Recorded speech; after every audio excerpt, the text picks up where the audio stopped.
दर्शकों, हाल फिलहाल एलियंस की बात बहुत हो रही है, लेकिन एक मिस्टीरियस गैलेक्सी ने सबको हिला के रख दिया है। साइंटिस्ट ने पता लगा लिया है कि एक मिस्टीरियस गैलेक्सी है जो हमारी गैलेक्सी से कुछ ही दूर है, लेकिन वहां से खतरा कितना आ सकता है, यह बात मैं आपको इस वीडियो के अंदर समझाने वाला हूं। नमस्कार दर्शकों, आप देख रहे हैं इंडिया न्यूज। मैं हूं आकर्ष कौशिक और जिस गैलेक्सी की मैं बात कर रहा हूं उस गैलेक्सी का नाम है ID2299 ID2299। और ये गैलेक्सी एक ऐसी मिस्टीरियस गैलेक्सी है क्योंकि इसके अंदर जो गैसेस है वो इतनी खतरनाक है कि अगर ये हमारी गैलेक्सी के आसपास आ जाए तो हमारे सोलर सिस्टम के लिए भी खतरा हो सकता है। क्या है ये गैलेक्सी के अंदर ऐसा खास, और क्या यहाँ एलियंस का बसेरा है? क्या इस गैलेक्सी के अंदर खूंखार और खतरनाक एलियंस रहते हैं जो अब हमारी सोलर सिस्टम की तरफ, हमारी गैलेक्सी की तरफ कभी भी आ सकते हैं?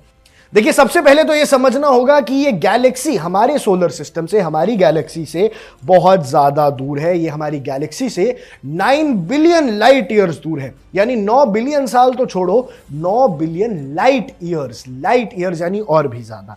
इसका मतलब है कि यह हमसे कई कई सालों तक तो हमारे पास आ नहीं सकती। लेकिन अगर वहां के एलियंस के पास टेक्नोलॉजी आ जाए कि वो इन लाइट ईयर्स को भेदते हुए आए, तो भैया ऐसा होना पॉसिबल भी है। लेकिन अब इसकी ऑब्जर्वेशन क्या सामने है वो मैं आपको विस्तार से बताता हूं। ID2299 ऑब्जर्व की गई थी एल्मा के अंदर, यानी अल्टमा लार्ज मिलीमीटर सब मिलीमीटर अरे, जो आइडियल है फॉर डिटेक्टिंग कोल्ड गैसेस। अब हम पता लगा रहे थे कि भैया संसार में और कहां कहां कोल्ड गैस है, और वहां पता चला कि इस गैलेक्सी में इस कोल्ड गैस का ब्रह्मांड बहुत ज्यादा है, ब्रह्मांड है। अब क्या है, ये गैस इजेक्शन भी कर रही है और ब्लीडिंग कर रही है, यानी उस गैलेक्सी से गैसेस बाहर आ रही हैं। ये गैलेक्सी कोल्ड गैस एक बहुत इनॉर्मस रेट पे छोड़ रही है, यानी कम से कम 10,000 सूरज worth of gas per year. अब एक सूरज हमारे पूरे सोलर सिस्टम को रोशन करके रखता है। उस सूरज जैसे 10,000 गैस के बड़े बड़े गोले उस गैलेक्सी से निकल रहे हैं। तो अगर एक भी हमारी मिल्की वे में या हमारे सोलर सिस्टम में पहुंच जाता है तो दिक्कतों का सामना करना पड़ सकता है, क्योंकि ये सूरज से 10,000 गुना बड़ा होगा।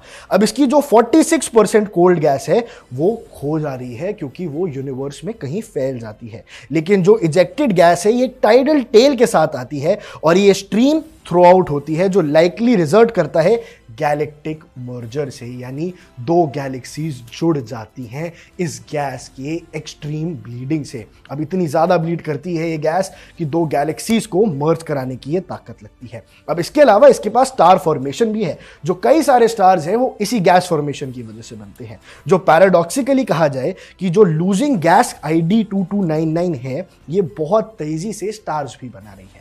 गैस छोड़ती जाती है और उन गैस से सितारों की फॉर्मेशन होती जाती है। वो सितारे हैं हमसे बेहद दूर, लेकिन वो खतरा बन सकते हैं, क्योंकि एक गैलेक्सी अगर मिसबिहेव करेगी तो वो हमारे ऊपर भी असर पड़ सकता है। अब इसका जो रेट है ये हंड्रेड्स ऑफ टाइम्स हायर है मिल्की वे से, यानी इसकी स्टार फॉर्मेशन ये हमसे मिल्की वे से 1000 गुना ज्यादा स्टार्स प्रोड्यूस कर रहा है। यानी 3i एटलस जैसे और कॉमेट्स इनसे बन सकते हैं, एस्ट्रॉयड इससे बन सकते हैं, और अर्थ के पास इंटरस्टेलर्स का जो तादाद है वो और ज्यादा बढ़ सकती है। आपने हाल ही में 3i एटलस के बारे में सुना होगा, क्योंकि वो सिर्फ तीसरा ही इंटरस्टेलर कॉमेट था जो हमारे ब्रह्मांड के बाहर से आया था। अगर इसका रेट, और वो हमसे थोड़ा सिग्निफिकेंटली दूर है इसलिए खतरा इतना बड़ा नहीं है, पर अगर आने वाले सालों में इस ID2299 से ऐसे और एस्ट्रॉइड्स आते हैं और कोई गलती से अर्थ के आसपास भी आता है तो काफी दिक्कतों का हमें सामना करना पड़ सकता है। अभी इतना मिस्टीरियस क्यों है और इतना सिग्निफिकेंट क्यों माना जा रहा है? यूजुअली जब गैलेक्सीज मर जाती हैं तो एक कॉमन एक्सप्लेनेशन फीडबैक आता है कि ब्लैक होल उन्हें खींच लेता है और स्टेलर विंड पुशिंग गैस आती है। अब अगर ID2299 केस में ऐसा होता है और इसकी एजेक्शन होती है किसी मर्जर की वजह से, तो ये बाकी गैलेक्सीज के लिए भी एक खतरा है, बाकी गैलेक्सीज के लिए भी ये डरने की बात है। अब ये सजेस्ट कर रहा है कि जो गैलेक्टिक मैटर्स हैं ये बड़ा रोल प्ले करते हैं स्टार को टर्मिनेट करने में, स्टार की फॉर्मेशन में और मैसिव गैलेक्सीज डिस्कवरी में। अभी जो चैलेंज है जिसको प्रीवियसली क्वेंस कहा जाता था, ये बहुत ही दिक्कत भरा हो सकता है, बहुत ही परेशानी